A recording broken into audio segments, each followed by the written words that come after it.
All right. So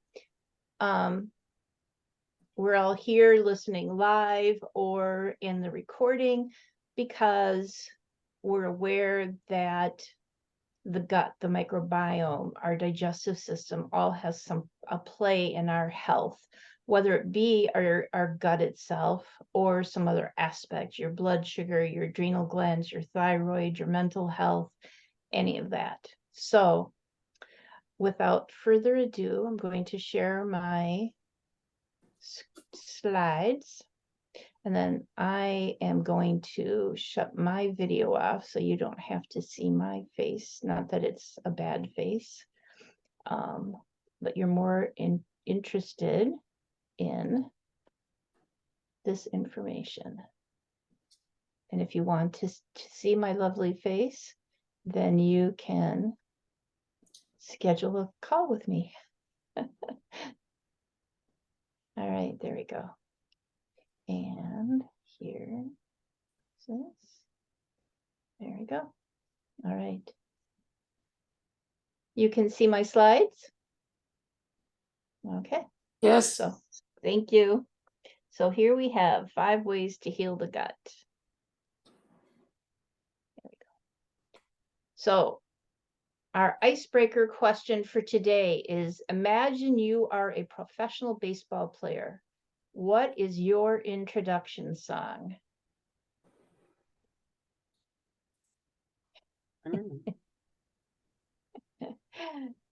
If somebody was going to introduce you to a field full of people, what song would you want them to play? So the song that comes up for me is the conga song by Gloria Estefan. I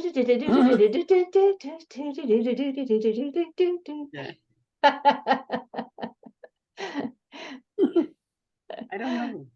Okay, something for you to think about. And it doesn't have to be baseball or anything like that. If you were going anywhere and somebody said, what song do you want to play that represents you? It can be a journal prompt for you. How about you, Judy? I'm never good at these things. You know? There is no right or wrong answer. I know, but I'm like deer in the headlights when I get stuff like that going. Well, I know you have in the past from conversations liked show tunes. So would there be a show tune that would represent? And it's okay if you say, oh, not right now. I know. Okay, all right, Beatrice. There's a song in Spanish that's called "This Is a Beautiful Life."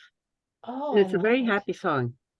And it says, it's when I wake up in the morning having some coffee and I turn around and I see the person that I love next to me.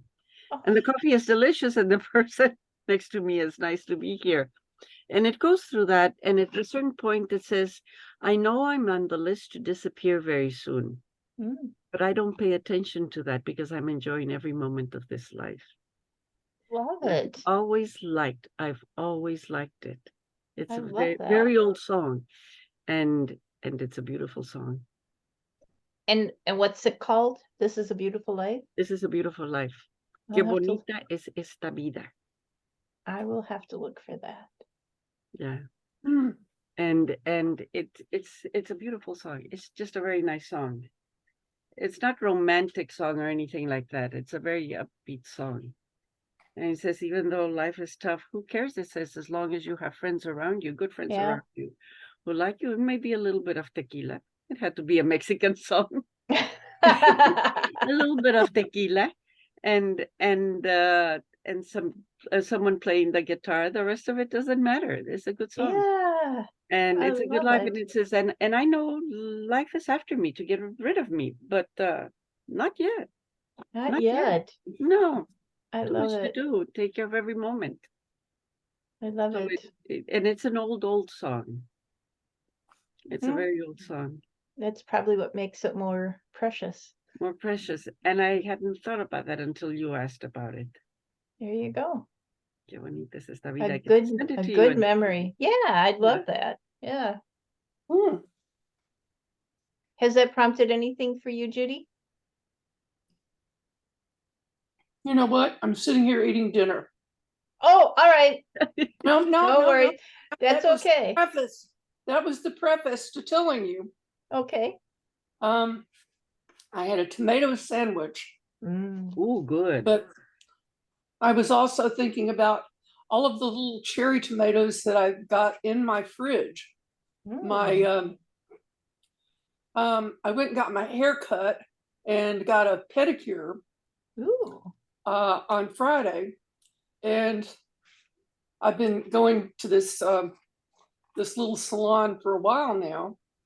It's just down the street, and I said I was probably going to make myself a tomato sandwich for dinner. We were talking about food and stuff because I've got nice heirloom tomatoes from the market, Mm-hmm.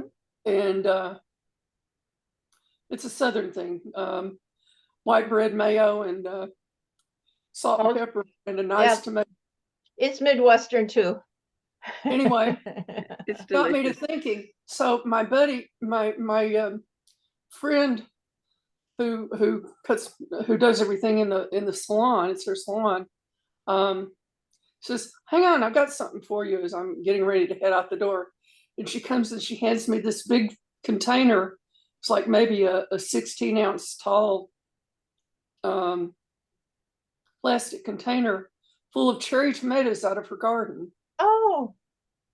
So my song for today is heirloom homegrown tomatoes. If you don't know that one, look it up on YouTube.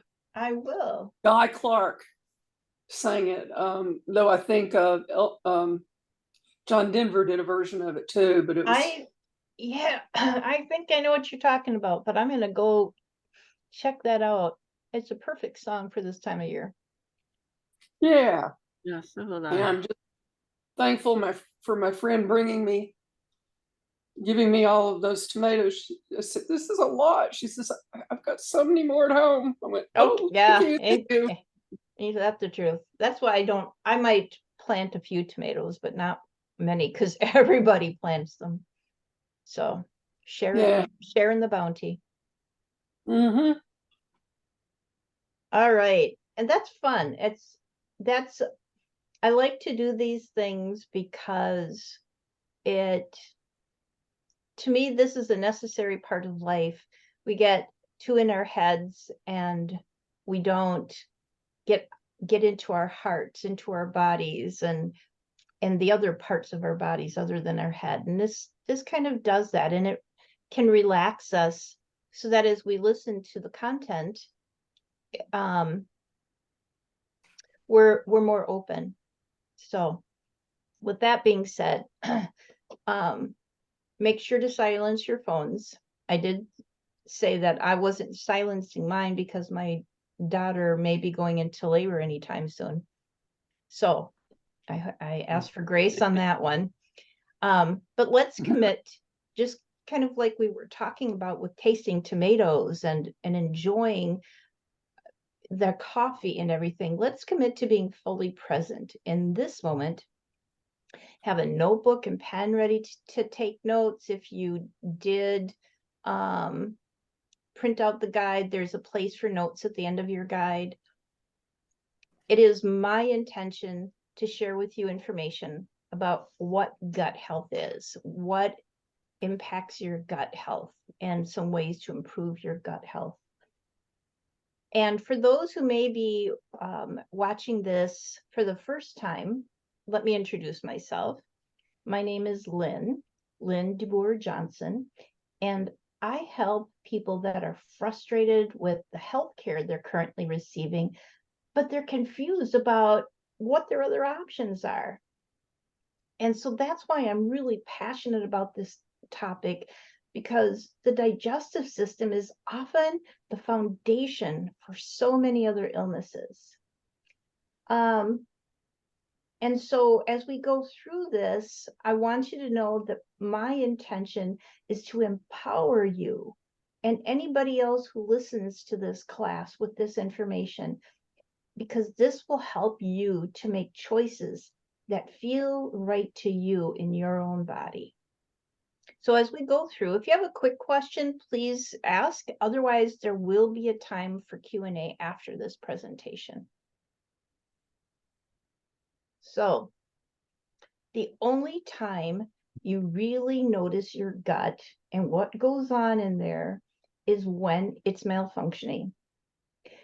Digestive system problems such as heartburn, gas, bloating, and constipation reflect what's happening throughout the body.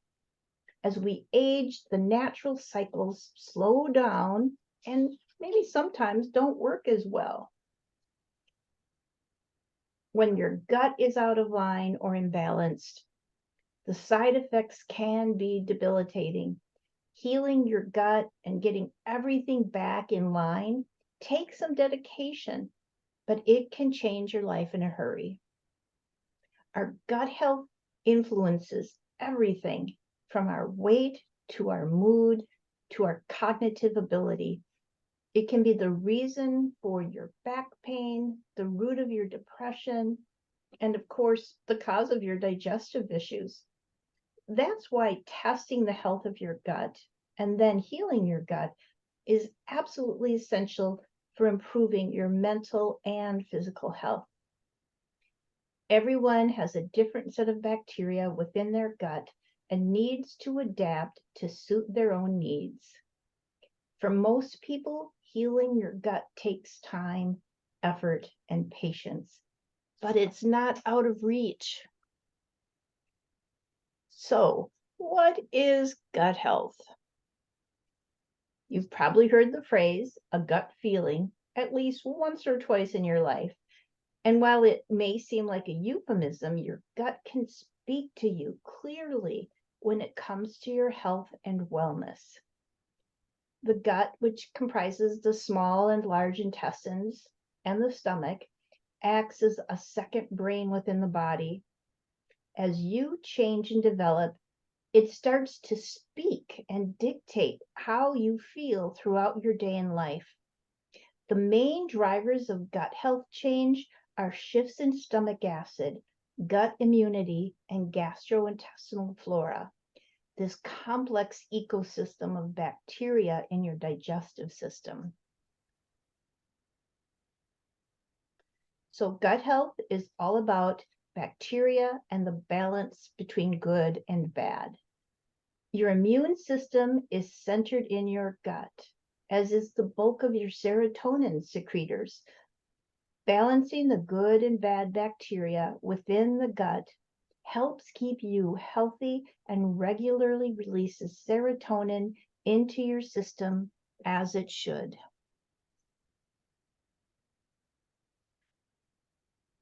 When bad bacteria overwhelm that system, your health decreases as well. The immune system isn't able to respond to invaders quickly or with the power it needs to keep you healthy in the long term.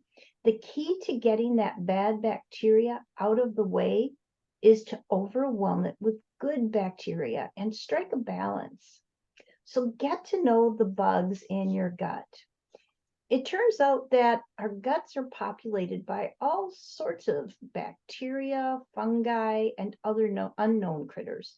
These gut bugs are collectively referred to as the microbiota. Just like humans, our gut bugs have personalities, which are affected by nature. Their genes, they have their own set of genes.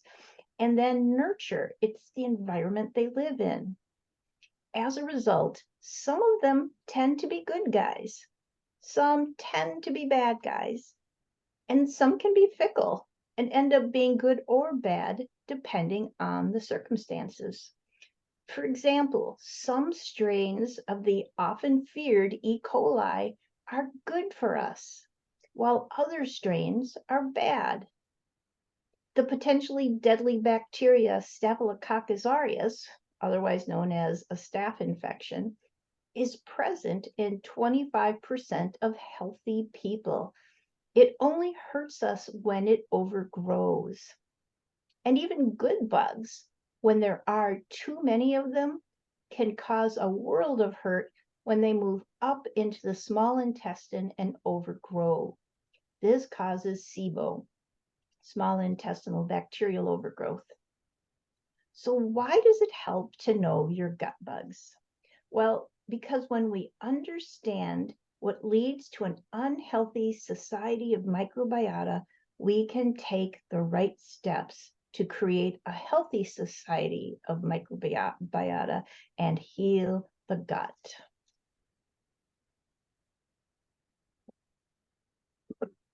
Oh, hold on a second.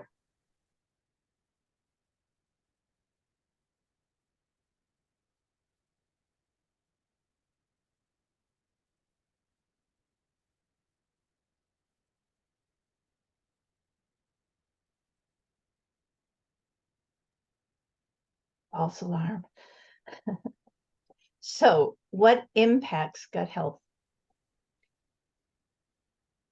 When gut health is good, you're less likely to experience damaging inflammation and lapses in immunity. Since gut health affects huge areas of your life, from your immune system to the way you digest food, there are a lot of factors that can impact it as well. So, surprise, surprise, or not, stress. Stress is a big factor when it comes to any area of health, and especially when it comes to gut health. Added stress in your life can increase gut permeability, which leads to what is commonly known as leaky gut syndrome. When your gut starts to leak, bad bacteria can flood the spaces and leave you feeling yucky. Stress can also make food pass more quickly through your system, leaving you with a tummy ache. Reducing stress is fundamental to reducing something like heartburn. There's no magic diet that works. So try relaxation therapies along with other distraction techniques. Managing stress is important for many aspects of health, including gut health. Animal studies have suggested that psychological stressors can disrupt the microorganisms in the intestines, even if the stress is only short-lived. In humans, a variety of stressors can negatively affect gut health, including psychological stress, environmental stress, such as extreme heat, cold, or even noise, sleep deprivation, disruption of your circadian rhythm. All of those create stress. Lack of good nutrition. So much of what we eat today is processed heavily and filled with sugars. All that processed food and excess sugar can actually hurt the good bacteria that may be left. Highly processed foods are also too easy for your body to digest without the higher levels of fiber and work it takes to break it down. Your gut can get lazy. The extra work keeps things moving and pulls along the bad bacteria, so it leaves your body fast. Whole foods are the best source of this kind of work for your gut and aren't often a part of the processed foods you might normally find on your shelves. Antibiotics and antacids. Although it is often necessary to take antibiotics to combat some bacterial infections, overuse is a significant public health concern that can lead to antibiotic resistance. Antibiotics are also damaging to the gut microbiota and immunity, with some research reporting that even 6 months after their use, the gut still lacks several species of beneficial bacteria. So according to the Centers for Disease Control and Prevention, otherwise known as the CDC, doctors in the United States prescribe around 30% of antibiotics unnecessarily. As a result, the CDC recommend that people discuss antibiotics and alternative options with their doctor before use. So, some top ways to improve your gut health. Before I move on to the next slides, I want to just say we're going to get down to the nitty-gritty here. What can you do about your gut health, and what are the best hacks to get it balanced again? The following ways to protect your digestive system may sound surprising because they're not just about diet. Everything ties together. When you start healing your gut, it's best to start by gently supporting and encouraging healthy gut bugs. But if your gut is in a state of distress, then you'll likely need to ramp up slowly to the more harsh gut healing strategies, forcing those gut bullies in your microbiota to get out. If your gut is unhealthy, it's going to get worse before it gets better, I'm sad to say. You're almost guaranteed to get die-off, which is also called Herxheimer symptoms, at some point in the gut healing process. Die-off systems can include fatigue, brain fog, gastrointestinal distress such as nausea, gas, bloating, diarrhea, or constipation, a low-grade fever, headache, sore throat, itching, muscle and joint soreness, chills, flu-like symptoms, lethargy, intense sweet cravings, rashes, and irritability. I feel like I'm one of those commercials for something that seems to be good, and they say, watch for these things to happen. I didn't say death, though, in case you were paying attention. But I also don't want you to confuse die-off symptoms with a lack of calories or nutrients, which can also make us feel tired and weak. Die-off symptoms tend to come on suddenly, whereas other things like insufficient calories can leave us feeling chronically tired and ill. This is the difference between Herxheimer or die-off and something else. Die-off symptoms are more acute. They are not chronic. So that's something to remember. Insufficient calories can leave us feeling chronically tired and ill. Some people also find that they have die-off symptoms only at a certain time of the day. It could be the morning, the afternoon, or the evening. The die-off symptoms you'll experience will depend on the health of your liver, your gut bugs, and so forth. If your die-off symptoms are making you feel miserable, then you're killing bad gut bugs too quickly. Slow down, support your liver with supplements like milk thistle. Take Epsom salt baths to support your body's ability to get those dead gut bugs out of your body as quickly as possible. And then eat foods with collagen, like bone broth, to keep the bad stuff in your gut and out of your bloodstream. It might sound contraindicative here to keep them in your gut, but you do not want them in your bloodstream. And one other thing I'll just mention here. So you may have heard me say these are dead gut bugs. What happens is they die as they secrete things. It could be fluids or whatever. They just secrete things, and that's what's causing the die-off symptoms. If you feel fine one day and then complete crap, sorry for my vulgar there, but that's the way it feels, the next, you might be getting die-off from parasites. It can be confusing because they have weird life cycles.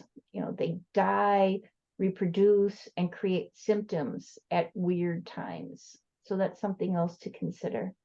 If your symptoms are consistently getting worse or staying the same over time, even though you haven't been adding new gut healing strategies, then it's likely not a result of die-off. So you might want to see a doctor or other health practitioner to make sure your symptoms are not a result of another health issue. So I just wanted to go over some of those issues on what can happen as you do this work. So we've talked a little bit about stress already. Stress levels are one of the most impactful things for your gut health. Lowering said stress levels can give your gut a new lease on life. It turns out that stress can actually help bad bugs like Blastocystis hominis to thrive. The stress taxes your immune system even further, enabling Blastocystis and a bunch of other bad bugs to grow. This is how a short period of stress can snowball into major gut health issues. And it's why creating an anti-stress lifestyle is key to both gut health and mental health. Now, this doesn't mean that you're going to make sure you have no stress in your life. It's how you manage it. It's how you look at it. It's how grounded you are. And like I said, you can't cut out everyone and everything in your life that causes you stress. So the goal is to find ways to manage the stress and lower it to normal levels. There are lots of talks on this with, the autonomic nervous system moving from fight and flight into freeze and all of that. But there are ways to work with your autonomic nervous system to bring it from that sympathetic phase into the parasympathetic rest and digest phase. If you don't want to start taking hardcore prescription medications, which can cause bigger issues within your gut, there are some simple ways to lower your stress levels. Some stress management techniques include meditation, deep breathing exercises, and progressive muscle relaxation. Also, exercising regularly, sleeping well, and eating a healthful diet can also reduce stress levels.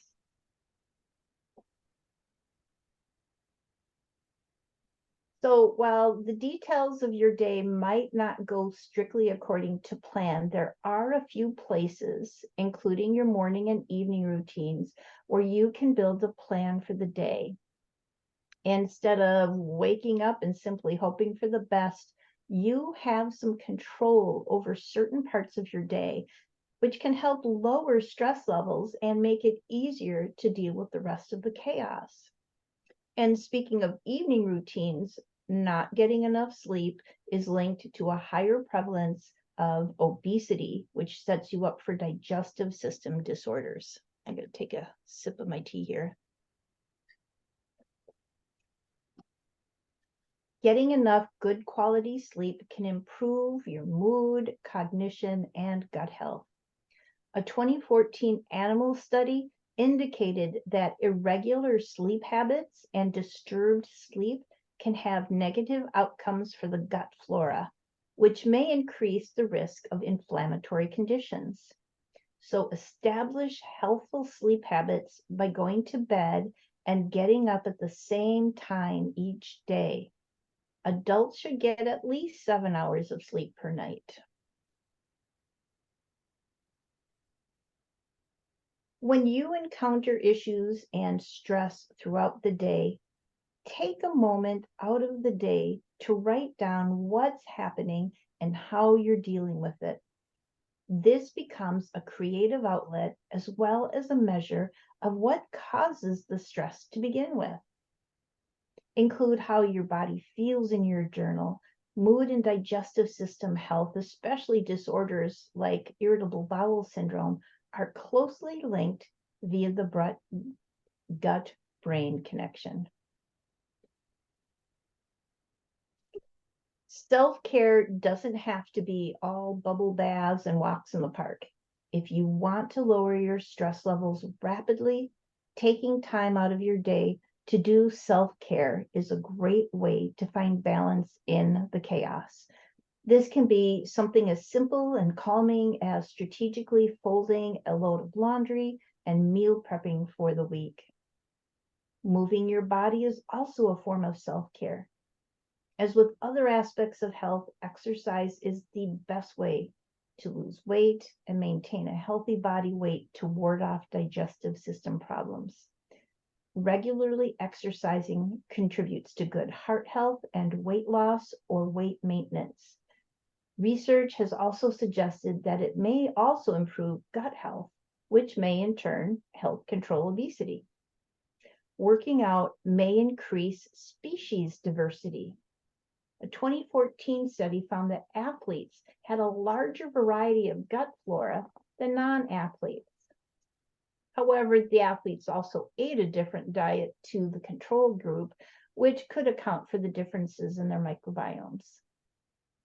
The physical activity guidelines for Americans recommend that adults engage in at least 150 minutes of moderate intensity exercise each week, along with muscle strengthening activities on 2 or more days each week. Many issues with gut health stem from what you eat. Processed sugar and fat-rich foods all wreak havoc on your system. There are a few key things you want to cut out and a few you'll want to include to balance out your gut health again and change up your diet to build good bacteria. So, another way to heal the gut is by removing inflammatory foods. This helps your immune system decrease its workload so it can spend more energy on healing the gut. The first thing you want to do when you change up your diet is to reduce and cut down on the amount of processed, high sugar, and high fat foods in your life. White processed bread, sodas, and alcohol, along with red meat and other high fat foods, are common foods you might find around your house that can be eliminated or reduced to help change up your diet. Although each of us have different problem foods, wheat and dairy tend to be problematic for many people with gut health issues. Sugar feeds many bad bacteria, and all carbs are digested as sugar. And partially hydrogenated oils are toxic, so they keep the immune system busy, leaving other problems in your body unaddressed. That's why it can be really helpful to remove these inflammatory foods if we want a healthy gut. If your gut is unhealthy, your immune system is already churning away trying to heal it. Without proper support, your immune system can get overworked and worn down. So a nice, gentle way to heal the gut is to support your immune system in doing its job. To support your immune system, you can eat immunity-supporting foods like citrus fruits, garlic, and spinach. If your immune system is already weak, it can also be helpful to supplement with key vitamins and minerals that may have become depleted, like vitamin B, vitamin D, and zinc. I also find that taking vitamins to support adrenal function can be incredibly helpful, as adrenals can get taxed when we are overstressed by gut health issues.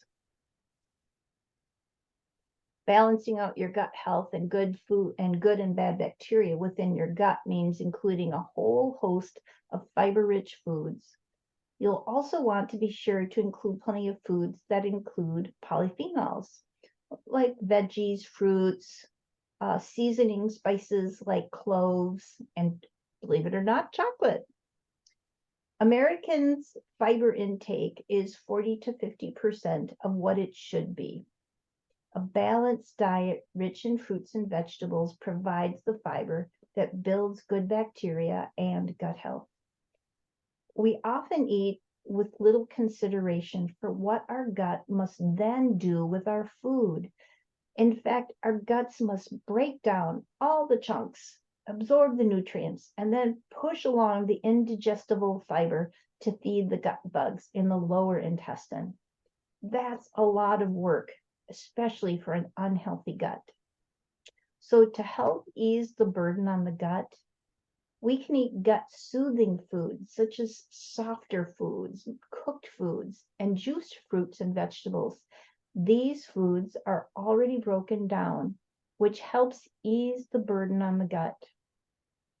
Other foods eaten regularly and that can build a healthy digestive system and improve gut health include kefir, which is a fermented milk drink that's similar to yogurt and is rich in probiotics, and other fermented vegetables or pickled foods such as kimchi, sauerkraut, and pickled ginger.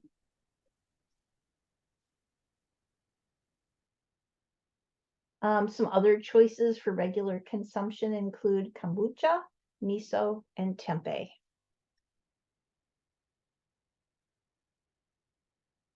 Collagen makes up the gut's connective tissue, or the barrier between what's in your gut and the rest of your body.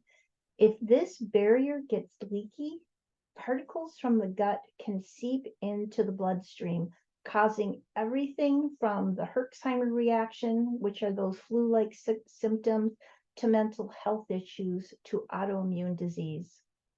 Consuming collagen is likely helpful for everyone, but especially those with an unhealthy microbiota. In general, those with gut health issues tend to have low levels of collagen. In addition, your microbiota affects which symptoms or diseases you might get from a leaky gut. So if you have an unhealthy gut, leaky gut may be more problematic. For example, research shows that one type of autoimmune arthritis called ankylosing spondylitis is caused by the bacteria Klebsiella. Many of us have Klebsiella in our microbiome, so researchers hypothesize that it's only when these bacteria leak into our bloodstream that they cause arthritis. So eating collagen or high collagen foods like bone broth can potentially prevent these negative outcomes. At some point in your life, you probably heard someone tell you to slow down your eating and take a minute to breathe. We often eat too fast when we're little kids and can end up with a tummy ache. As adults, while it's less about control, eating too fast can still become a problem. We may be rushed through lunch breaks while in high school and college, eat at our desks, or just down as much as possible as quickly as we can to make sure we get things done. All of that rapid fire eating can leave your gut health completely out of control. Your body doesn't have time to adjust and digest the amount and type of food you're consuming. To keep things moving quickly, there's a good chance you will start making some poor decisions when it comes to food choices. Slowing down is key, but breaking the cycle takes some serious dedication. So, give yourself plenty of time. Whether you're looking at breakfast or setting aside time for lunch during the workday, give yourself plenty of time to eat your meal slowly. Massive time constraints can push your body and mind to make poor decisions throughout the meal. Setting aside the appropriate amount of time lets you digest, eat slowly, and have time to move around before you head back to class or your desk. Take short breaks. To make sure you're eating slowly, be conscious about your decision to stop, take a break, and set down your silverware. When you're eating dinner or breakfast, it can be tempting to just keep pushing food into your body without ever pausing. Setting down your silverware allows you to take a break and let your body settle. Your mind breaks with the cycle and lets you relax while you're eating. Eat away from your desk.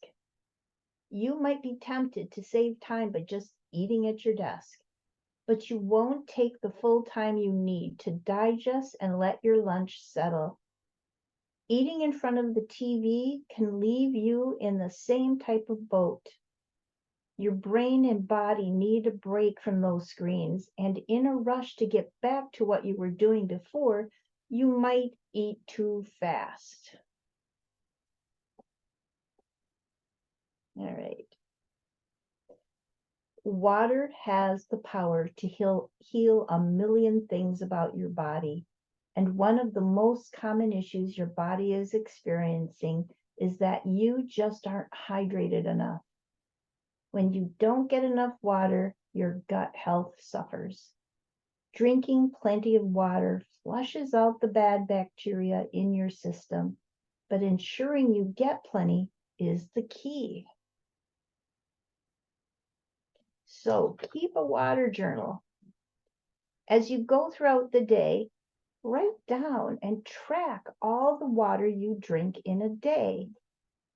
After each bottle you finish, make sure to put down a check mark or a box so each is recorded.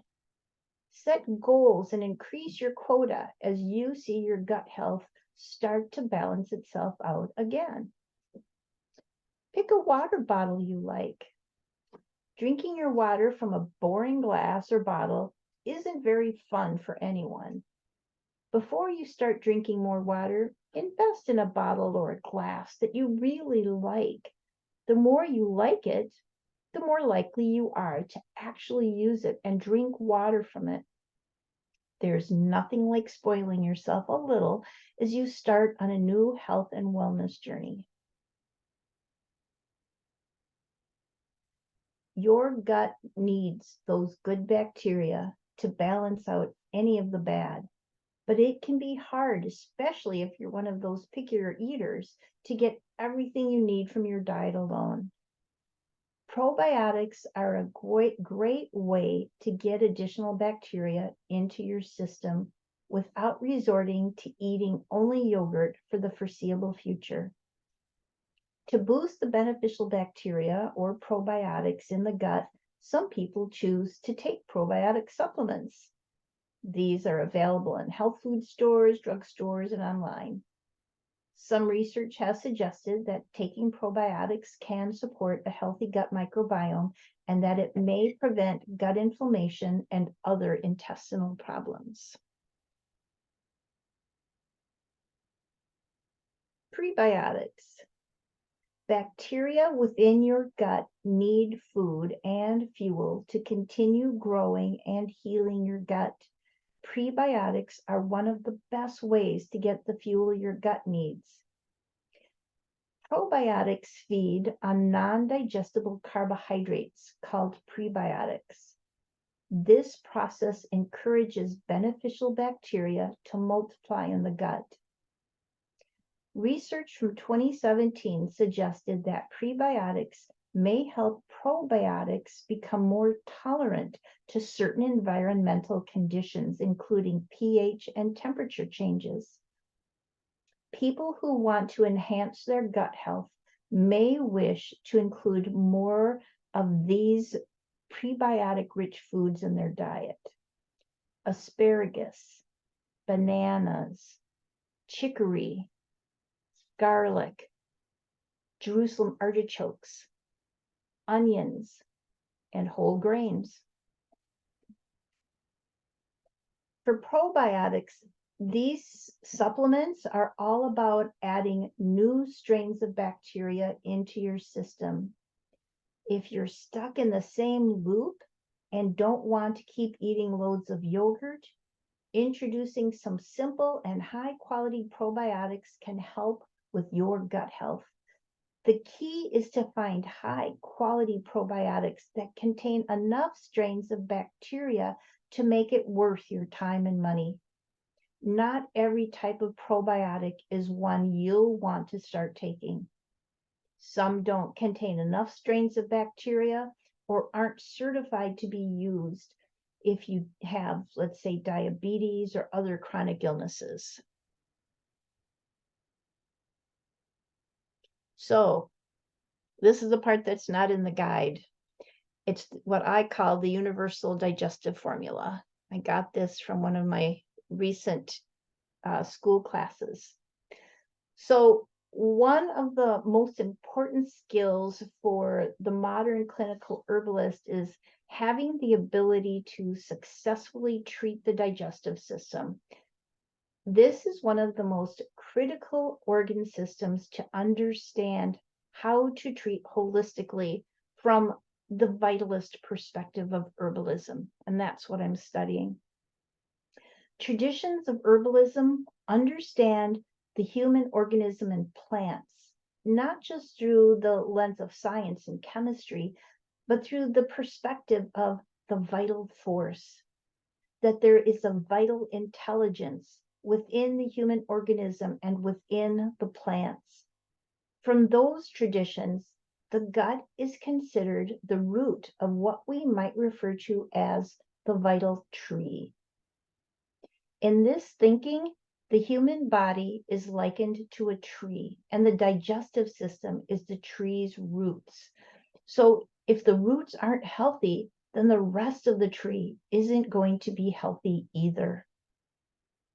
A severely imbalanced digestive system is going to have a ripple effect to the other organ systems and tissues of the body and can actually lead to symptoms that one might link to the digestive system at all. Some of these symptoms might include headaches, joint pain, or even skin conditions like eczema and acne. Even neurological complaints like depression or anxiety or nervousness could be sourced from a digestive issue. An example of this link could be a lack of absorption of oils affecting the nervous system. Oils are really important for proper nerve function and the firing of the synapse. So we can sometimes see nervousness caused from dryness due to a lack of oil absorption in the digestive tract. If we're not assimilating oils properly, it can possibly be carried out to the rest of the body to support our other organ systems. Another more direct symptom we might witness due to an insufficient oil assimilation is constipation, as there just isn't enough lubrication in the tract for the bowels to function properly. Or if someone's not secreting bile properly from the liver and gallbladder, the likelihood of them being constipated is also significantly increased because bile is our body's natural laxative.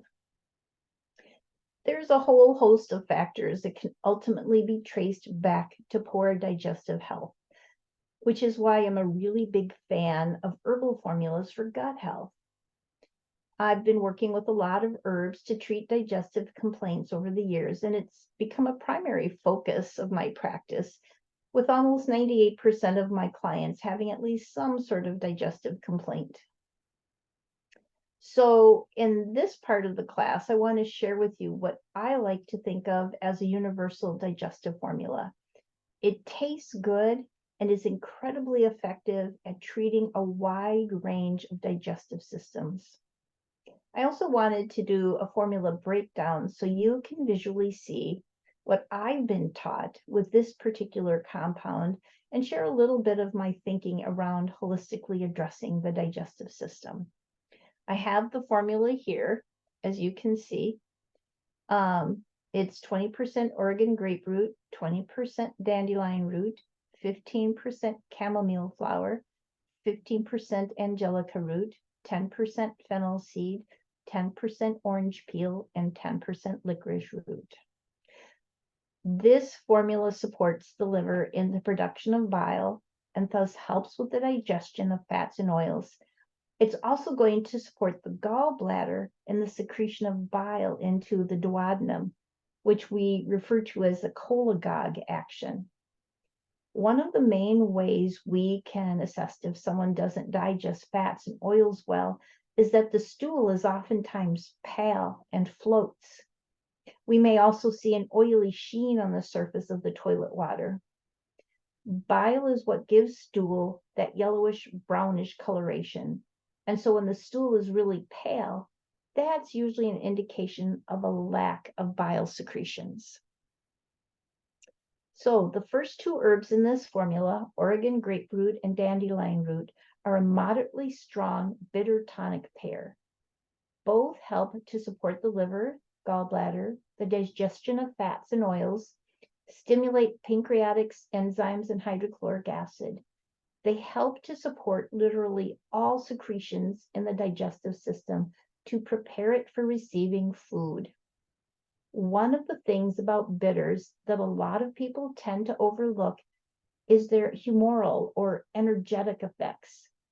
The energetics of herbs is central to all traditions of vitalist medicine.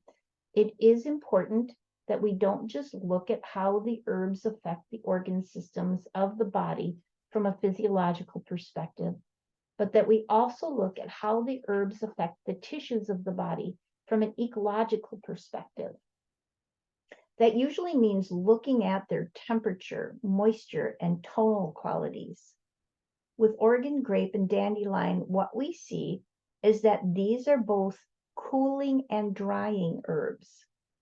So while bitter herbs are amazing for supporting digestion, their energetic effects make them contraindicated for certain constitutions unless they're formulated in particular ways. The next layer of this formula is chamomile. I like to think of it as a bridging remedy for the gut because it has bitter properties like Oregon grape and dandelion, but it also has carminative properties because it's very rich in volatile essential oils. Bitters and carminatives are really the two main categories of remedies that we typically use to treat the digestive system. What's great about combining bitters and carminatives is that they balance each other out energetically or humorally, as bitters are typically cooling and the carminatives are usually warming. Carminatives oftentimes have a pleasant taste to them and thus can make bitters a little easier to take. The next layer of this formula includes fennel seed, orange peel, and angelica root. This triplet is quite dynamic with its slightly bitter and carminative support. These herbs also have a rich content of volatile essential oils. The carminatives really support digestion in a wide range of ways, typically functioning through a warming circulatory stimulant property where they're actually bringing blood flow into the gut. Many times they're also relaxing some tension, constriction, or spasm in the digestive system. In this case, we especially see this with chamomile, and as well as angelica root and fennel, but not quite so much with orange peel. However, we are seeing some definite circulatory stimulation, which is excellent. The beauty here is that while our bitters are cooling and drying, our carminatives are typically going to be much more warming, bringing a nice balance to the formula.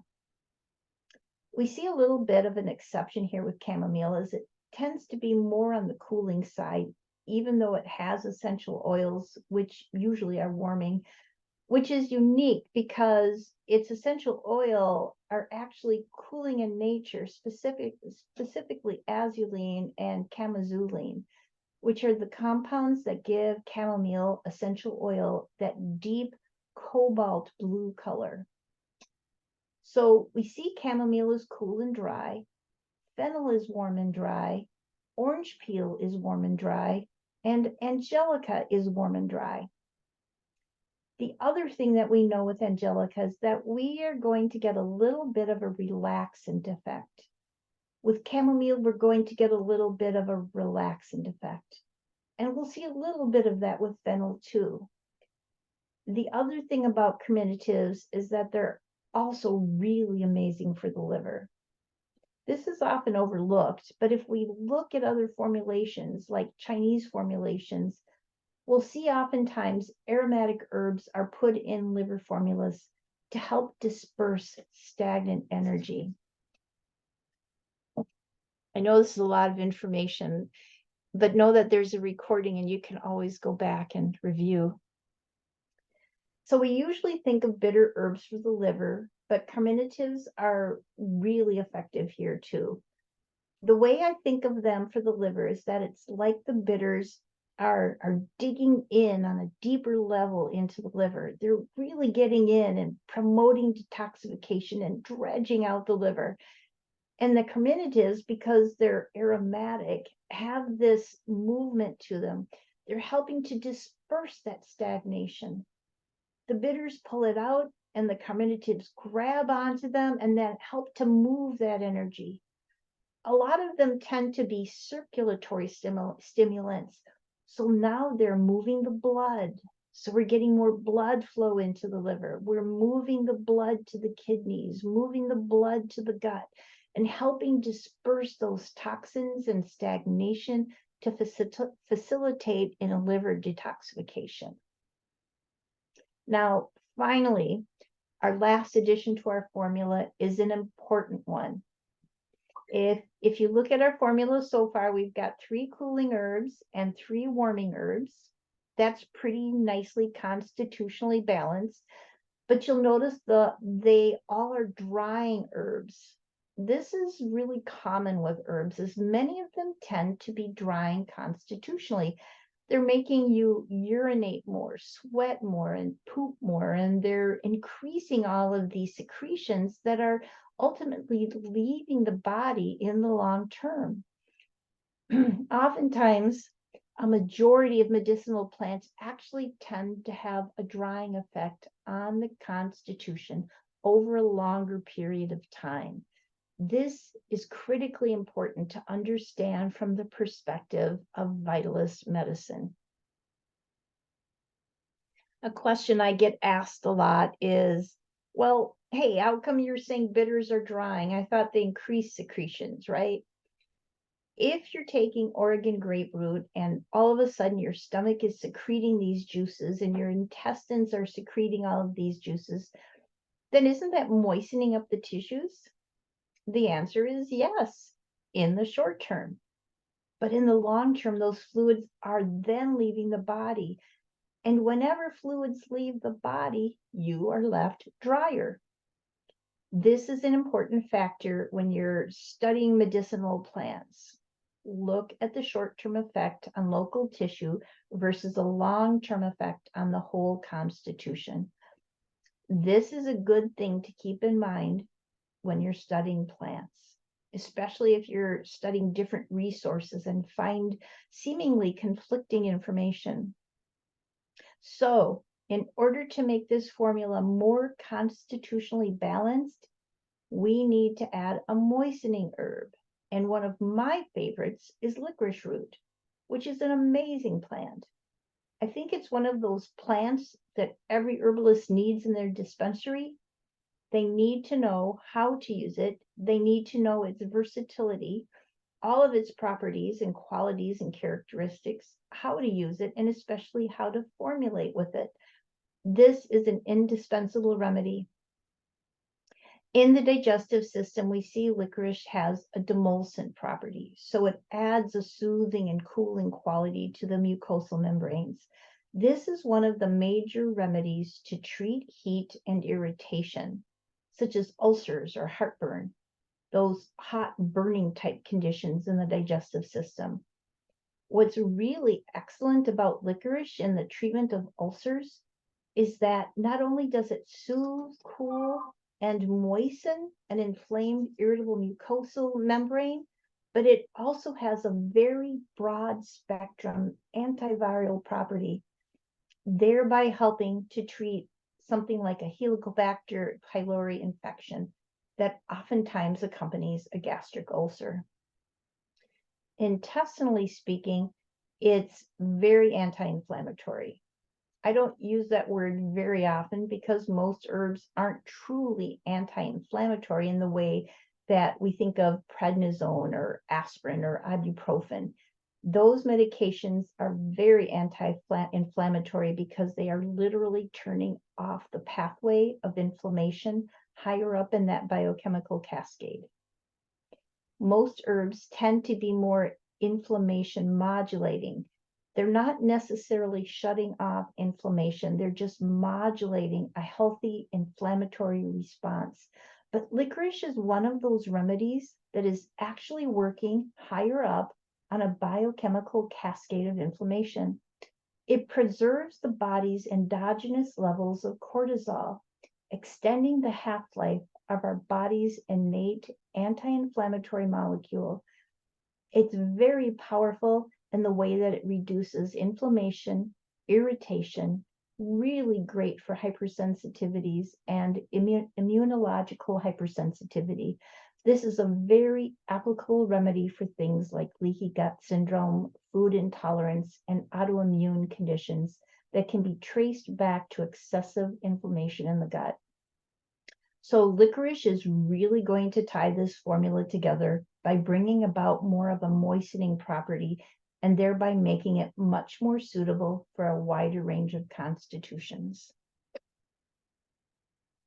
So this leaves us with the question, how much of each herb in this formula? That's always the big question. How do you figure out what's what and how much? What I like to do is adjust the ratios based on a client's needs. If someone tends to be more hot, inflamed, and irritated in their tissues, or maybe they're just more hot constitutionally, we might want to increase the amount of cooling herbs. If they're really cold, maybe we want to increase the warming herbs. If they're really dry, then we need to make sure we put an adequate amount of licorice in the formula, or perhaps other moistening herbs like marshmallow. How much I use of each of these herbs really depends on who I'm treating, what we're treating, and for how long. But the beauty of a formula like this is that it's just a great all-around support for the digestive system. You have blood flow, circulation, gastric secretions, intestinal secretions, pancreatic, liver, gallbladder secretions, and amazing to relieve things like constipation, inflammation in the gut, gas, bloating, distension, nausea, and cramping. There's a lot of antiseptic properties going on here too. Oregon grape has antiseptic properties, licorice has antiseptic properties, angelica has some antiseptic properties. So even helping to potentially eliminate any possible pathogens present in the gut, this formula would be effective on that level also. So if I was to give a basic rundown of the amount of the herbs I would want to do in this formula, it would look like I showed in the beginning. 20% Oregon grape, 20% dandelion, 15% chamomile, 15% angelica, 10% orange peel, 10% fennel, and 10% licorice. So we have our lead herbs of Oregon grape and dandelion root as our lead bitter tonic pair. So that's 40% of the formula consisting of those bitters. Chamomile and angelica at 15% each. I kind of bumped angelica because it's the most warming of these plants, and chamomile is the most relaxant of these remedies. So I want a little bit more of that relaxant property in there. Finally, we are tying this all together with support from fennel, orange peel, and licorice root. So typically I administer a formula like this as a tincture, usually with the starting dosage around 15 to 30 drops before meals, up to 3 or 4 times a day for just overall general digestive support. Certainly it can be used as a preventative as well. It's more ideal to take an herbal formula to optimize your digestive health and get your digestion working really well so that you don't get digestive symptoms rather than waiting for the gas or the bloating to come along and then take the herbs to try to correct that expression. I usually suggest people take a formula directly on the tongue, but people can also take it in a little bit of water if needed. A big important part here for these bitters to work optimally is that we need to taste that bitter taste, which means not diluting it in orange juice or something sweet, but actually just squirting it in the mouth if we can make this formula work at its best. The last thing I want to mention about this formula is that it tastes really good. So that's always a bonus, right? While I don't necessarily think that our herbal medicine should always taste like candy, a lot of our formulas don't really taste good either. Let's face it, most herbs don't taste amazing unless you're an herbalist who's really interested in herbs. Most people may be a little put off at the taste of certain formulation. So it's an added bonus when it can be a little easier on the tongue. So here are some key things to remember as we wind down. Gut health is something that affects every area of your life, your emotions, health, and wellness goals, and the way that every type of food is processed are all governed by your gut health. There are some essential things you can do to bring your gut from bubbly, upset, and hurting you at every turn to a smooth functioning part of your system. Stress can hurt your gut health and upset the balance between good and bad bacteria. Not getting enough water and eating too fast can have the same effects on your body. Changing those habits and the way you eat and balance your gut health takes dedication and determination, but the results are worth it. Developing better gut health can change your mindset, heal your skin tone, and make it easier to focus on what's happening around you. Do you have common gut health issues such as digestive troubles, stomach aches, weight changes, fatigue, skin issues, emotional issues, or food intolerances? Then consider testing the health of your gut and taking action now to heal your gut before your gut issues start to snowball. If these gentle tips aren't resolving your gut health issues, it might be the time to move into the next phase. In this phase, you'll focus on more nuanced strategies to improve gut health. It's okay to get the help and support you need. You can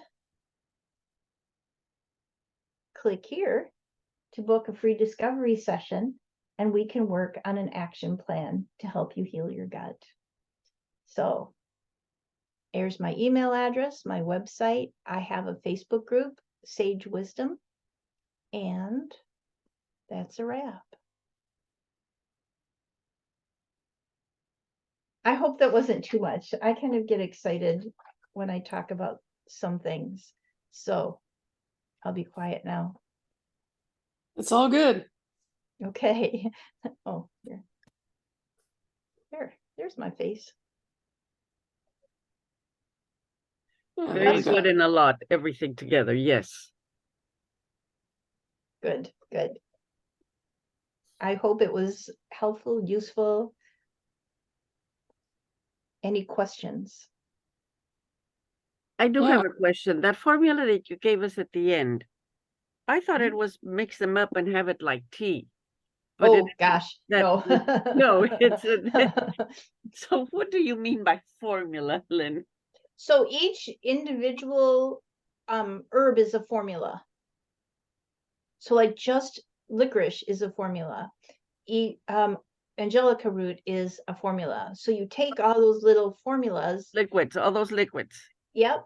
And put them together. You put them together. If you have an herbalist by you, you can give them that formulation I gave you, and they can put it together. But basically you buy the different tinctures and then have a bottle where you can make it up yourself. You can make it up yourself. I read someplace something not too long ago in a book And everything that they said was really bad for having stomach problems, I've gone through. Oh, I have no tonsils. My appendix was taken out when I was 9 years old, an emergency in the middle of the night. I have no gallbladder. Okay.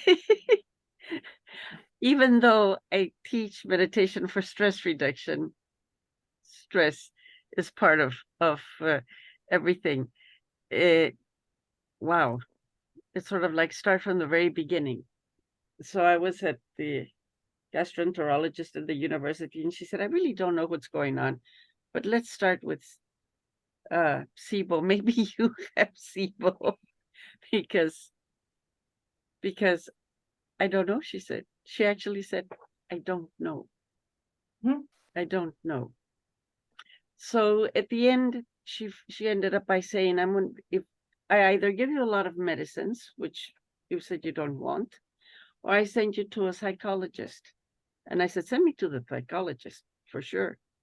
She said, so you can learn to live with that because it's going to stay with you forever. Now, the thing is, I haven't been able to get someone to go see because everyone in the city of Gainesville has seen psychologists. And I have to wait for months and months. Lynn, I think you can help me better than any psychologist. That's all there is to well, it. After that long story, that's what it. Don't you agree with me, Judy? She can help me a lot better than anything else. I could help. Probably. I could certainly help. I mean, I'll be in touch with you this week okay. because yeah, it seems like Well, and you just got those blood labs, right? So we yes, can. yes, and I don't know if so at the university I'm participating in a study. Oh, It's an that's right. interesting study about intermittent fasting and how it helps your mind. So to see if I could participate, because I told them I've gone through a heart attack, they tested me. If the date came out, well, I'll have to send them to you. But everything is okay as far as I think. But Intermittent fasting is really good. I tend to do it a little differently because I personally feel that we should eat breakfast. I from the people that I know, I guess you could call them health influencers. They all talk about, this eating window or whatever. But because of my knowledge of like the Chinese biological clock,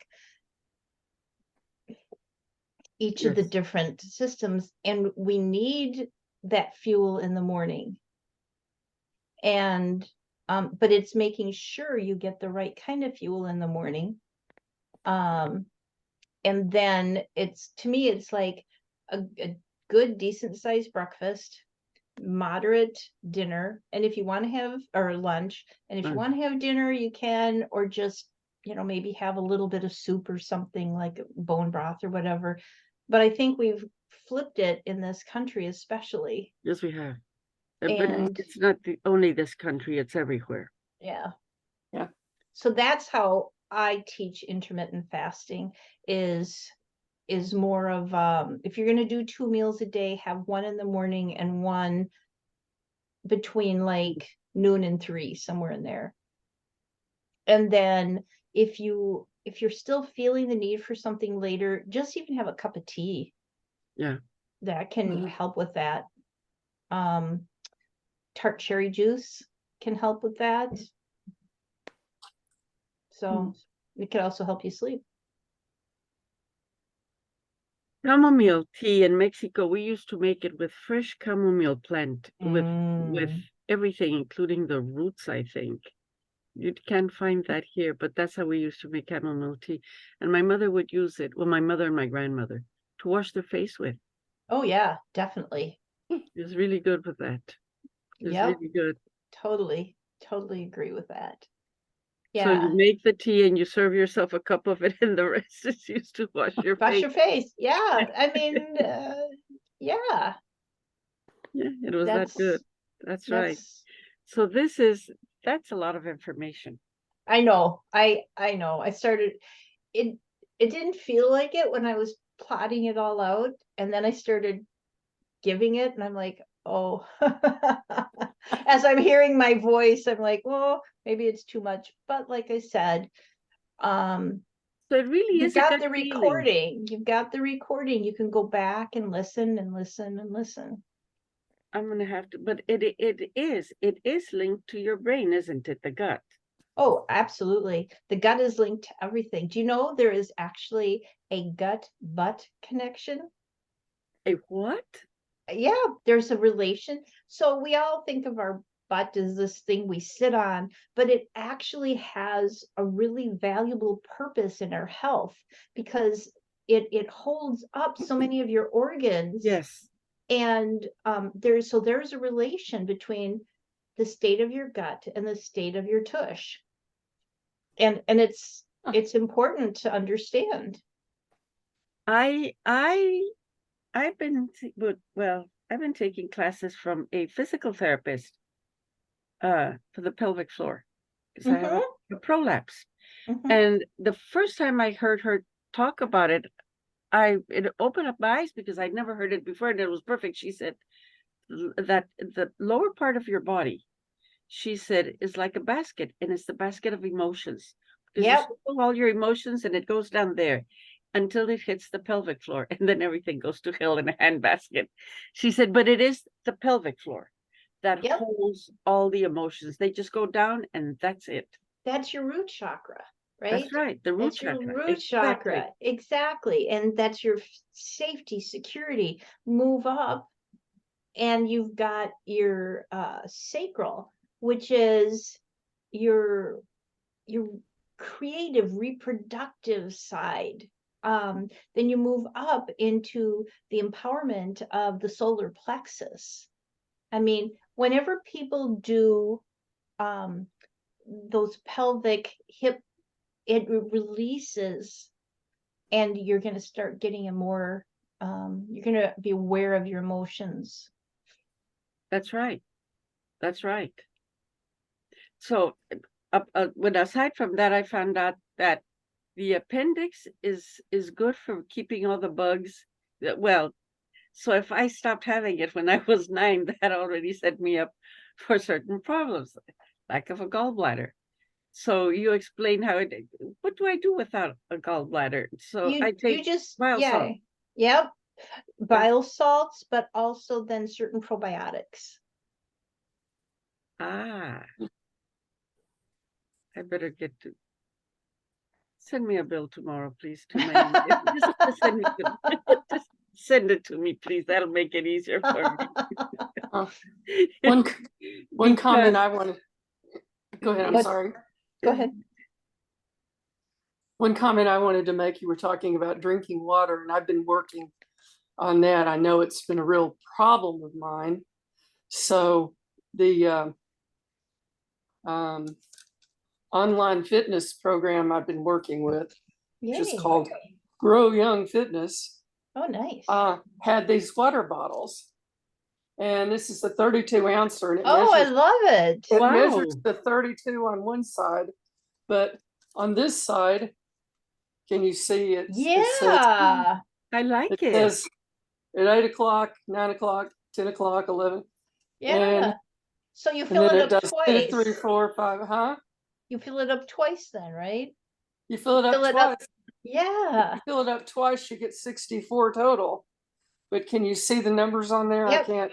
I do. Yep, keep chugging. Yeah. What a Get great started. bottle. Remember your goal. Keep chugging. Don't give up. Almost there. You did it. And then at the bottom it says refill. Refill. There you go. I love it. That's perfect. Good for you. Yeah. So I'm not up to drinking 64 a day, but I'm Hey, doing a lot better. and warmer water is better than cold. Yes. And Well, adding in a little get tap lemon or water. apple cider vinegar. Yeah, just room temperature. Well, actually, I've been adding these more often than not. I add this hydration stuff the guy has uh, because I found that Okay. It's got various vitamins in it, and Nice. I can't read it very well. But the point is, it makes me want to drink more water. There you go. And that's I find myself wanting to drink more water when it has that in it. So that's all good. it's worth it. It's worth it right there. Yep. Good for you. Yes. Yes. I love hearing that for you, Judy. Yeah. And I learned some new words. Carnative? Oh, carminative. Carminative. Yes. That was a new one. Yeah. And you were talking about the die-off in the gut and the not Merkel. Herxheimer. Herxheimer. Yeah, that's all new to me. Okay. Yeah, me too, Well, Judy. That's thank Me you. too. Thank you for sharing that, because I think most of you, and probably most people that are on my list or who would watch the recordings, are pretty smart. And sometimes I worry that I'm just repeating boring stuff. You're like, No, yeah. No, I was going carnative. What is that? And then you flip the next slide, and oh, there's the word. Okay, I can see it now. Yep. Cool. But I was a little confused about the Herxheimer. Yeah. Herxheimer, It's just a die-off symptoms. Well, that could be. Yeah, I was going die-op. What is she saying? Oh, die off of the bacteria. Oh, okay. So you might emphasize that a little next time. Die off. Yeah. Yes. Yes. Took me a minute. Yeah. Well, it's good for me to hear, because that's my mouth gets dry and I get a little nervous before I do these things. So, Well, of course. if I mumble or just talk too softly, that's another problem of mine. I'm getting there. Yeah, but I think being a little bit nervous or on edge before you start something like this is a good thing. And I think it would not be necessarily a good thing if you weren't, and it was kind of rote and Like, yeah. I've done this 1,000 times and boring, no, Yeah. that wouldn't be good for the people listening either. So you're good. Thank You're you. good. I appreciate that. I learned a lot from herbs that I had no idea what they were before.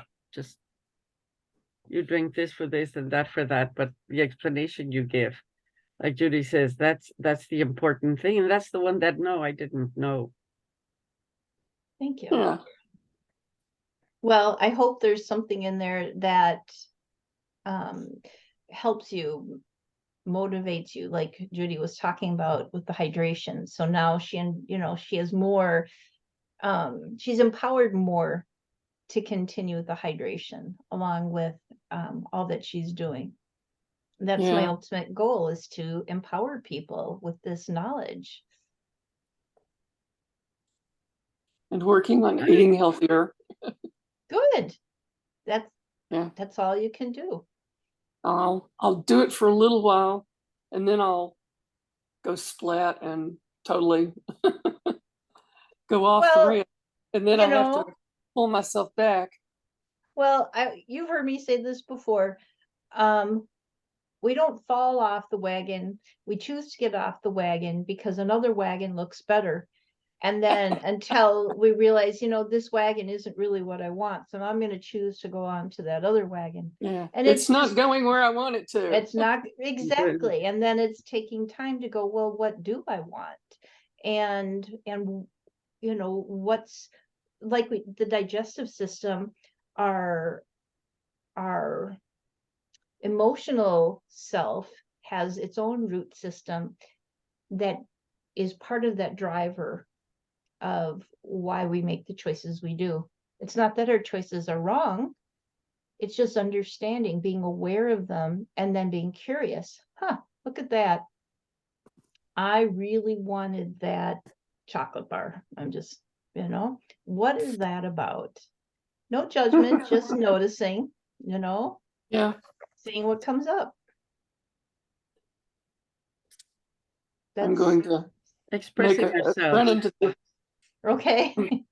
I'm going to run into the other room here. So I Okay. I'm taking the iPad with me, and I'm turning the video off. No worries. But I'm still with you. All right. Glad to hear that. Yeah. Any other questions or ideas or thoughts I can help you with? Oh, Lynn, there's so many things you can help me with, the truth be said. But I'm going to watch the show again, so I can pick up on all. I have found out that when I listen very carefully and then I hear it again, there's a whole bunch of things that I had not heard Right. the first time, even though I listened very carefully. And I want to again, and I really meant it. And I said, I'm ready to go and see you now because I want this thing to stop. Yeah. You were talking about the root chakra, Mm-hmm. and I learned something very important. So that if you put a drawing of the uterus and the vagina next to the larynx, it's the same The thing. same thing. Yeah. It's the same thing, and it's What? both of them create. One Uh-huh. creates life, and Well- the other one You put it next to what? A larynx. a larynx. The larynx. Larynx. So there are links Good. between amongst the body that are so very important for us as human beings. And their expressions, right? So like you Yeah. said, the womb is one expression of life, but that energy travels up and it's also an expression of life. That's right. Through our larynx, through our throat. And if Yeah. one is blocked, it's not fully expressed. It's not fully expressed. So the women creates, creating you create life for one, and then how many things do you create when you're talking? Worlds, completely worlds. Yeah. And it's very interesting how our body is truly all connected. It is all Absolutely. connected. And yes, that is the basket of emotions. The pelvic floor is the basket where we carry our emotions, Yep. passing through the rest of the body, all the other chakras about Yep. it. It's I've always said the human body is the most fascinating thing we have on earth. Yeah. Totally. It really is. It really Totally. is. Yep. Totally agree. Bit of emotions. I'd never heard that before. So I I'm had learning. not read either it, and I was stunned when I heard it because it hit a certain point where I said, "That's the truth." We swallow everything, we see it, we hear everything, and we don't want to pay attention to it. It just goes down. It doesn't disappear. Right. No, energy can neither be created nor destroyed. It's just showing up in a different way, That's right. and the And body never lies. It just and holds this lady was everything. saying, she was saying this is, and she had well, she's a physical therapist, so she held up a reproduction of the pelvic floor, and she said, "Look at it. It's a basket. It's where everything falls down and it stays there." Yep. So that's right. Yep. Yeah. It's important to track your energy, and your breath is the best way to do that. Yes. Yeah. So I'm learning from you too, Beatrice, because I'd never heard that. I don't know, but isn't it beautiful? I thought it was beautiful. I thought it was a is. very good description of what that area in the pelvis is with the hip bones here. It's just absolutely perfect. When you see the muscles, Yeah. that's what it is. It is what is holding the rest of the organs so they just don't fall off between our legs. Right. It's what it is. So before you go to bed tonight, say a special thank you to your pelvic bones, your basket of your emotions. That's right. We've got all the muscles there and everything. Lynn, I did want to ask you something else. You keep talking about bone broth. If I buy the bones, which I have done, I've made bone broth with just the regular bones from the supermarket. I'm eating all those chemicals that go in there also, aren't Well, they? that's why you've got to be really careful where you get your bones from, right? Yeah. Where can I get my bones? I don't know. So The first place I go to is Butcher Box. Butcher Box. Let me write Butcher it down. Box, and let's see if I gave somebody else had asked me the same thing, so let me. I'll try Butcher Box Okay. because right now the bones that I have are just, they're not organic or anything. Right. And it tasted really good. But as I Yeah. was drinking it, I was saying, I'm not sure this is the best thing for me right now because heaven knows what I'm drinking. So do they Well, sell bones or do you buy the meat and use the meat and then The have the bones bones? you and- can do and- either one. The yeah. other one, so there's 3 of them here. I'll put them in the chat. Here. The other one is Wild Pastures. So there's Wild Pastures, Grassland Beef, and Butcher Box. Grassland feed. Yeah. The best thing to do, if you can, is to find a local farmer and or within, like a 100-mile radius of you, and that they raise their animals that way. That way. I'm gonna have to do that. Unfortunately, all the farmer market around here are open Saturday mornings, which is when I teach meditation. By the time I get there, everyone is half out. So I'm gonna have to try this first, and then I'll find a farmer's market that's open during the week in the evening, Oh yeah. in the afternoon, and I'll go with that. My son, who one of the things that shocked me when he had children and started feeding them was that he was following what I was doing with organic vegetables and everything homemade. Oh. And so he would, steam the vegetables for the kids and everything, and his wife would put them in the little thing for blending the baby food and everything. Yeah. Yep. And that's how the boys have grown up. And he used to get the vegetables from an organic farmer close by. And when he had too many, he would say, please, please come and pick up whatever you want because they would give me so many things. Something happened that stopped. Oh. So that's a shame because he would, once a week he would go to a certain corner in the city and pick everything up. I'm gonna put something in the chat here for you, Beatrice, and you can. Well, you have a source, right, Judy? You Farmers CSA or some. I haven't been doing the CSA lately, but I'm thinking I'll start back. Okay. So there's this website called localharvest.org, and you can put your town or whatever in there, and it lists all the different farms, markets, stores, CSA drops within 30 miles of the city. So there's like Alachua County Farmers Market, Anderson grows it. Let's see, I'm not overly familiar with the area. Forage Farm. So some of these other places may be close to Gainesville Cow Pool. I'm not sure what that is, but I know there's someone close by who makes milk. Okay. Sells non-pasteurized milk. Because here they have to tell you that is for your dogs and cats. Okay. Which I say, yeah, it's okay. Well, I'm lucky there's a little organic farmers market that I know of on a Saturday morning. On a Saturday morning.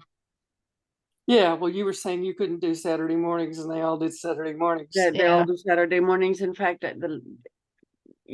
so you found something good there because you always find wonderful things at farmers markets. Yeah, they're great. The thing that helped me most for my stomach though is I had a week of making wheatgrass juice. Oh yeah. From scratch, and I would just take 1 or 2 ounces a day. For that. Oh, it helped for about 6 months. And then that lady had stopped making it, growing it because she said the temperature changed and it wasn't good or anything. So she told me outright, I won't have it for you. So if there's something called Hamama, HAMAMA, you can Here, I'm just showing somebody else this. This particular one is, which one is this? This is a clover seed quilt. But anyway, this is kind of how it comes, like this. Oh, nice. And it has that cocoa fiber in the back underneath. Yes, And you yes. put it in a tray with water, and it just within a few days sprouts. Oh, I know how to sprout it, Lynn. That's not the problem. The But I problem mean, it grows, the grass will grow. will grow. No, the problem I have is named Shempa and Cinco. They're two cats. Shempa and Cinco, who love wheatgrass. Mhm. Yeah, So you- whether it's short or long or whatever. In fact, the last flowers they ate were my daughter-in-law gave me baby roses for Mother's Day 1 year, and they ate everything except the stems and the thorns. They ate all the leaves and they ate the flowers. They That's what I realized I couldn't bring flowers or anything. So I started buying the wheatgrass. They don't pee on it like I thought they would. They lie down on it. Like I was gonna say, they lay on. No Yep. matter how high I put it, they would jump up and, Could you make like a mesh cage or something to put around it? yeah, it doesn't work very well because they're very Okay. good at it. Yeah. Okay, And I don't want So to you- take it outside because then it fills with bugs. right. Yeah. Hmm. So So that you- is you why. like- See, Go ahead, I'm sorry. I went to study with Ann Wigmore, and one of the things she taught all of us is how to grow wheatgrass. And yeah, I can grow it and buckwheat lettuce and all of those things which are so good. But these cats love it, love it. And every time I bought a new plant to have in the house and I would bring it in through the door, my husband would say, "Hey, cats, here is your salad. It's waiting for you to eat it." No matter what it was, if it was green, they would eat it. So that's the problem I have. So when I finally got the wheatgrass, and it has to be grown because I can put it in the bathroom, but I have no windows in the bathroom. So I have yeah, so I have to juice it fast and drink it fast. Because Well, you can put, so what I do when I juice it is I put it in an ice cube tray. And freeze each one, and then put it in a plastic bag or something in the freezer, in the and freezer. then And- just, And then I've done that, and I still have one little 1 ounce in the freezer. When I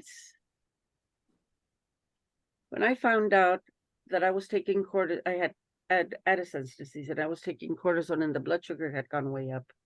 And Dr. Rita Marie always says that she heard someone say that the doctor just said, "You get to 140 and we'll give you metformin," and that was me. That's what 2 doctors told me. And things happen when they're supposed to. So about a week later, when I was desperate looking for what to do, someone sent me an email from Miami and said, "Dr. Cosenz is going to be here for a Oh, 2-day yeah. weekend, and he's only charging $50. Come, because Yeah. it's the spiritual nutrition and the rainbow diet." And he told us, do not freeze wheatgrass or any. I know you're not supposed to, but You're not supposed to, but I do it anyway. Yeah. He said that when you freeze greens, they lose part of the chlorophyll, I think. yep, and turn they to mush. do. They I do it do, all the time. I do it all but the time, yeah, it's like it's either do it or not. but not. And if I'm gonna do it, but I don't have the capacity to store it all, because that's in the same camp of That's it. people who That's it. they say you have to juice everything fresh. Well, I don't have time I was gonna say, do you to have juice it all That's fresh. fine. No, Yes, you lose some in oxidation and all of that, but I'd rather get some of it than none of it. the space in the freezer. Yeah. My husband bought me another freezer for that until we found out in the garage we have to change all the electrical system because it isn't set up for 2 small freezers, medium-sized freezers. So we sold it. It's at that point. So it's the space in the freezer and in the refrigerator for putting down the quarts of green juice or wheatgrass or whatever. So I'm going to go back to the hamama thing. Yes. You like that? You use it a lot? Yeah, I You do. actually bought their big, they have a shelf unit. It's a wooden shelf unit, and so I bought that, and then each of the different trays. Oh, that might Look, be good. and Yeah. so then yeah, and so I just rotated out. They have even some really nice new thing. You can do garlic scapes, and Ooh. they've got tons of things. Well, I bought the initial thing and then a couple of months, beyond that, and I never did it. Mm. And it was right before I had the slab leak here at my house and I had to move Oh everything out, yeah, and so I've still actually got some packets from that was like 3 years ago. they're Oh, so you should good. try it, Judy. You should Yeah, try just them. yep, Well, if I could find the main unit with the plastic tray, yep. I would do it, but I've got a couple of the seed quilt packets of seed quilts. So this is my thought to maybe help with that. If you can't find the tray itself, just go to Walmart or whatever and just buy some type of a tub or tray or whatever and lay Yeah. it in there. You Mhm. don't have to do it. Don't have to do it in their tray, yeah. Yep. I find the wheatgrass juice is really good. Yep. for just about Yep. That's the chlorophyll in that can be very healing. a few years ago, everyone at my son's house got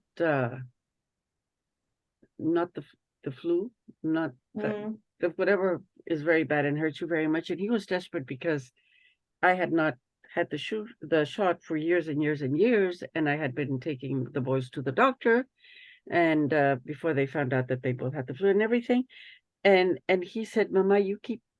And I said, I'm fine. I'm fine. I've got an immune system. And he said, yes, I know. You think you're a hippie with an immune system. Just go to the doctor, please. I don't care. So that nickname stuck. So he calls me the hippie with the immune system there you go. because I don't take anything that the doctor says, and I don't get that. So now he Yeah. says your immune system is not working very well now with the Well, stomach. So yeah. things do slow down as we get older, but it doesn't have to be as tough as they say.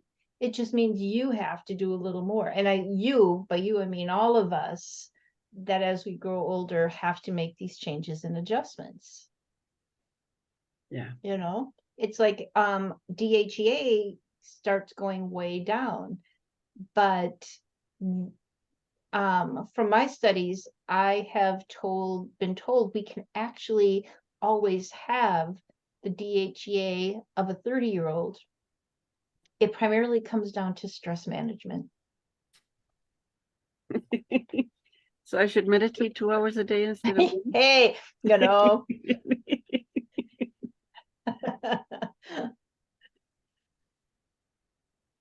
My we sister's do the best we can, right? my sister's daughter-in-law keeps telling her, you don't have to buy all those creams. Just come and get a Botox treatment with me. No, no, she doesn't. No, she doesn't. She says, I just whistled my way out of it.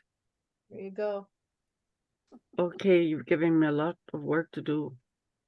And I wanted to Which is good. say, we're talking about watching videos over and over again. On my YouTube channel, every single one of these classes is there. So you're like, I remember once you did a class on blah, blah, blah, blah, blah. Okay. It's there on the YouTube channel. So, Cool. Okay, Lynn. So I will be in touch. okay. Please, what I said before, send me the Mhm. bill. Send me the bill, please. Okay. Yes. Okay. I'm gonna have to go now because I'm falling asleep. Well, I was gonna say it's almost 9 here, so I know it's almost I'm 10 there. I'm very So, discreet, but I'm falling asleep. yep, nope, you're good. You're good. Judy, it's always nice to see you. It really Yes. is. Yes, it's always wonderful to see you too. Thank you. All Thank you, right. Lynn, All for right. everything you taught us today. I'm glad I'm not the My only one. pleasure. My Thank you. pleasure. All Bye. right. Bye. All right. Bye, everyone. Bye. Bye. Bye.